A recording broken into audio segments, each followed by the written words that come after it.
Hi dears, welcome back. അപ്പോൾ ഇന്നത്തെ പുതിയൊരു വീഡിയോയിലേക്ക് എല്ലാവർക്കും സ്വാഗതം. അപ്പോൾ ഇന്നത്തെ റെസിപ്പി നേന്ത്രക്കായ വെച്ചിട്ട് നമുക്ക് പെട്ടെന്ന് തന്നെ തയ്യാറാക്കി എടുക്കാൻ പറ്റുന്ന ഒരു പിടിപ്പായസ റെസിപ്പിയാണ് കേട്ടോ. ഭയങ്കര ടേസ്റ്റ് ആയിട്ടുള്ളൊരു റെസിപ്പിയാണിത്. അപ്പോൾ അതിന് വേണ്ടിയിട്ട് ഞാനിവിടെ 2 നേന്ത്രക്കായ എടുത്തിട്ടുണ്ട് കേട്ടോ. ഇതേ വലുപ്പത്തിലുള്ള 2 പഴം എടുത്തിട്ടുണ്ട്. ഇനി നമുക്കിതൊന്ന് കട്ട് ചെയ്തെടുക്കണം. നിങ്ങൾ ഇതുപോലെ ഇതുവരെ ഉണ്ടാക്കി നോക്കിയിട്ടില്ല എന്നുണ്ടെങ്കിൽ എന്തായാലും ഒന്ന് ഉണ്ടാക്കി നോക്കണം കേട്ടോ. അടിപൊളി ടേസ്റ്റാണ്, ഈസി ആയിട്ട് തന്നെ ഉണ്ടാക്കാൻ പറ്റുന്നതാണ്. അപ്പോൾ അതേ 2 പഴം എല്ലാം തൊലി കളഞ്ഞ് കട്ട് ചെയ്തെടുത്തത് ഞാൻ മിക്സിയുടെ ജാറിലേക്ക് ഇട്ട് കൊടുത്തിട്ടുണ്ട്. ഇനി നമുക്കിതിലേക്ക് ഒരു 2 ഏലക്കായും ഒരു 1/4 ടീസ്പൂൺ ചെറിയ ജീരകവും ഇത് അരച്ചെടുക്കാൻ പാകത്തിന് ഒരു 1/2 കപ്പ് വെള്ളം കൂടി ചേർത്തിട്ട് നന്നായിട്ട് തന്നെ ഇതുപോലെ ഒന്ന് അരച്ചെടുക്കുക കേട്ടോ. നല്ല ഫൈനായിട്ട് തന്നെ ഒന്ന് അരച്ചെടുത്തിട്ടുണ്ട്. ഇനി നമുക്ക് ഈ അരച്ചെടുത്ത നേന്ത്രക്കായ ജ്യൂസ് നമുക്ക് ഈ ബൗളിലേക്ക് ഒഴിച്ചു കൊടുക്കാം. എന്നിട്ട് അതിലേക്ക് നമുക്ക് ഒരു 1/2 കപ്പ് അരിപ്പൊടിയാണ് കേട്ടോ വേണ്ടത്. അപ്പോൾ അതാ ഒരു 1/2 കപ്പ് അരിപ്പൊടി എടുത്തിട്ട് ഞാൻ ഇതേപോലെ കുറേശ്ശെ ആയിട്ട് ഇട്ട് കൊടുത്തിട്ടൊന്ന് മിക്സ് ചെയ്തെടുക്കുന്നുണ്ട് കേട്ടോ. കുറേശ്ശെ ഇട്ട് കൊടുത്തിട്ട് മിക്സ് ചെയ്തെടുക്കുക. നമ്മളിതിൽ വെള്ളമൊന്നും വേറെ ചേർക്കണില്ല. ഇനിയിപ്പോൾ നമുക്ക് വേണമെച്ചാൽ അരിപ്പൊടി വറുത്തതോ വറുക്കാത്തതോ ഏത് വേണിച്ചാലും എടുക്കാം കേട്ടോ. ഇനി ഇതിലേക്ക് ഞാൻ മധുരമൊക്കെ ഒന്ന് ബാലൻസ് ചെയ്യാൻ വേണ്ടിയിട്ട് ഒരു 1/4 ടീസ്പൂൺ ഉപ്പ് ചേർത്ത് കൊടുക്കുന്നുണ്ട് കേട്ടോ. ഞാൻ നേരത്തെ വിട്ട് പോയതാണത്. എന്നിട്ട് ബാക്കിയുള്ള അരിപ്പൊടി കൂടി ചേർത്തിട്ട് ഇതേപോലെ നന്നായിട്ട് തന്നെ ഒന്ന് മിക്സ് ചെയ്തെടുക്കുക.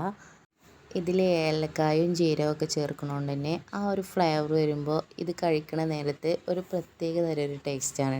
അരിപ്പൊടി എല്ലാം ചേർത്ത് നല്ലതുപോലെ ഒന്ന് മിക്സ് ചെയ്തെടുത്തതിന് ശേഷം കൈ വെച്ചിട്ട് തന്നെ നല്ലതുപോലെ ഒന്ന് കുഴച്ചെടുക്കുക കേട്ടോ.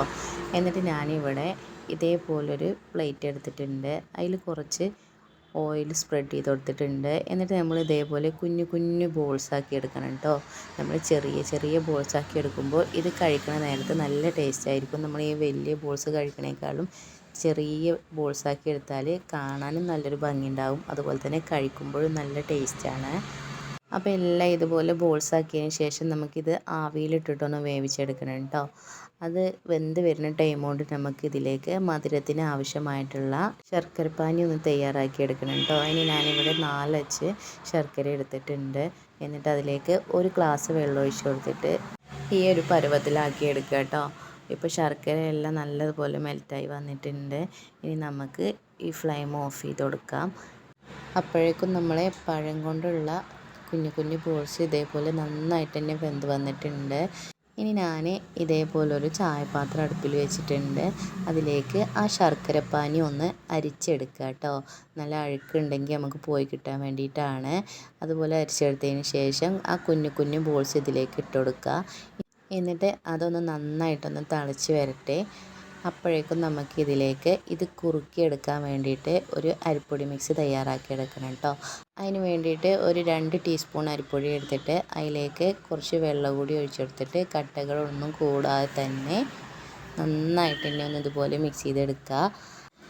അപ്പോൾ ഇതാ നല്ലതുപോലെ തന്നെ ഇത് തിളച്ച് വന്നിട്ടുണ്ട്. ഇനി അതിലേക്ക് നമ്മൾ ആ മിക്സ് ചെയ്തെടുത്തത് ഒന്നും കൂടി ഒന്ന് ഇളക്കി കൊടുത്തതിന് ശേഷം ഇതേപോലെ ഒഴിച്ചു കൊടുക്കുക. എന്നിട്ട് കൈ വിടാതെ തന്നെ നന്നായിട്ട് തന്നെ ഇളക്കി കൊടുക്കുക കേട്ടോ.